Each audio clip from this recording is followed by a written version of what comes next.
Hi, my name is Nicole Brown, and I'm the co-chair of the Young Engineers Australia National Committee in 2023.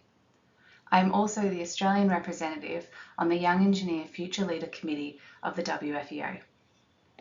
Today, I'm very grateful to be able to have the opportunity to share with you all what we have been doing at Young Engineers Australia this year. Before I begin, I'd like to acknowledge the country in which I speak to you from today. At the moment, I'm based in Melbourne, Australia, and I stand on the lands of the Wurundjeri people of the Kulin Nations. I'd like to pay my respects to not only the elders past, present and emerging of the region that I stand on, but for all of those across our nation, and pay my respects to all Indigenous and Torres Strait Islander people who may be listening to this presentation today. Within Engineers Australia, we have a single purpose: to advance society through great engineering.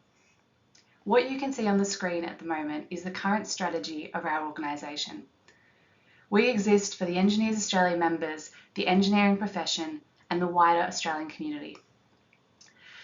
Our vision is to elevate the voice and influence of the profession in service of the nation. And we have 5 key strategic outcomes that enable us or drive us to do our work. Engineers Australia has many subgroups, but we represent the Young Engineers Australia subgroup. We are the single largest subgroup within the wider business, with a membership of over 40,000 young engineers across the country. The group has been established for over 25 years, and we have local branches in each of our Engineers Australia's 9 divisions. In Australia, a young engineer is considered to be a member of Engineers Australia who is currently completing or has completed a university or tertiary degree in engineering, as well as being aged between 18 and 35.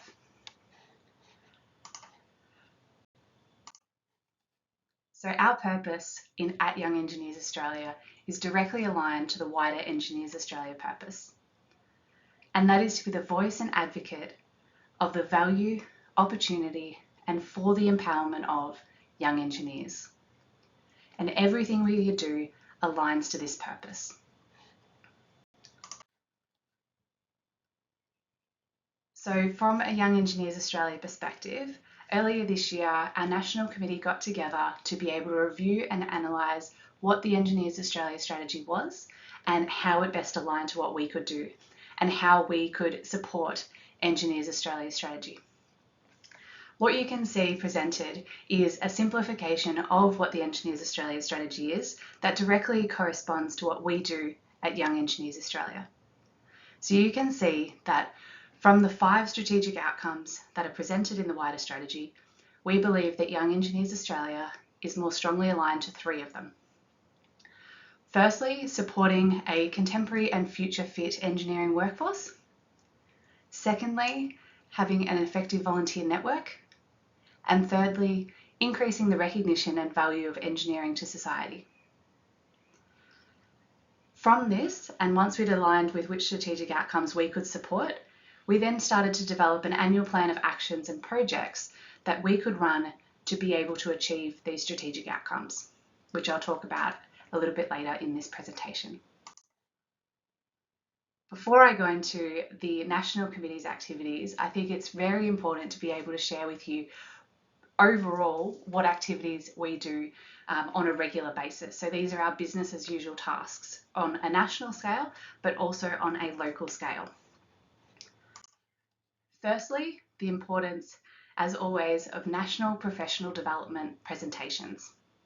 These were all completed online, which has been a development throughout COVID and now becomes a standard practice across our business. We co-created and worked through on specific topics that were relevant to young engineers and developed nationally driven content, which is available to all young engineering members. In fact, available to all members, but targeted towards young engineers. So the topic of these presentations included deconstructing influence, how to be influential, introduction to change management, sharing knowledge to enable more collaboration at work, as well as engineering your career pathway. This year we saw significant increases in the number of people participating based on the online format. Our local branches, which are the heart and soul of what we do, also provided local development, professional development opportunities for their members. These either supported the nationally driven content or provided additional support for their local members. These included topics such as advancing your career, communication and negotiation skills, flash mentoring events with engineering students, as well as breakfast with executives in the industry. We also held such a range of networking events. These were run differently all around the country, depending on what their members were interested in and what they had available. But things like presenting projects in the pub, collaborative networking nights. One of our groups held a winter ball to bring people together. There was trivia nights, coffee roulettes, bridge building competitions, speed networking events, and monthly mixes. All of these events enabled our members to get together, to share their knowledge, to meet like-minded people, and really build strong connections within the engineering industry. And then we had our Young Engineers Australia National Committee. So we had our nationally driven CPD, or continuous professional development. We had our local professional development, our local networking events, and the fourth aspect is our Young Engineers Australia National Committee. So our national committee was open for nominations for any young engineering member across Australia. It was a rigorous process to be able to select our 10 representatives to be able to form this committee, and each one of them brings a different and unique aspect to what we do at Young Engineers Australia. This committee, as I spoke to at the start, was directly aligned with creating projects that assisted Engineers Australia achieve their strategic outcomes. So some of these projects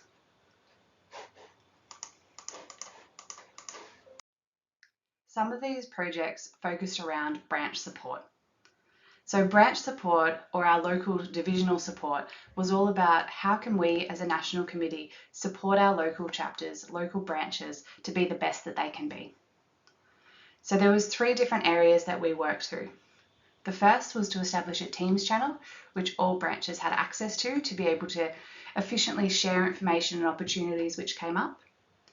The second was town halls. So we as a national committee hosted 2 internal town halls for all our volunteers across the country, and 2 external town halls, which was providing our local groups the opportunity to share with the wider nation what they are doing and the amazing work that they have achieved. And the third was meeting attendance. So we had national committee members who regularly attended the local branch meetings to be able to share ideas, insights, listen to any challenges that they may have been facing, and provide solutions or options for our members moving forward. So it's really important for us as a national committee to be able to support and connect the local groups to ensure that we're working as best we possibly can together as one Young Engineers Australia. And then we came to national opportunities. So we had members within our team looking at national opportunities that could be provided to all members of Young Engineers Australia. The first of those was LinkedIn. In 2023, we transitioned from a LinkedIn group to a LinkedIn page. What this allowed us to do was to improve the transfer of information and engagement with all our members, and we've managed to gain 750 followers within the first few months of operation alone. If you're interested in seeing what we're doing and how we're doing it, feel free to scan the QR code or search Young Engineers Australia on LinkedIn.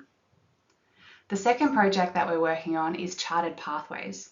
So in Australia, there is the opportunity for engineers to become chartered and recognised by Engineers Australia.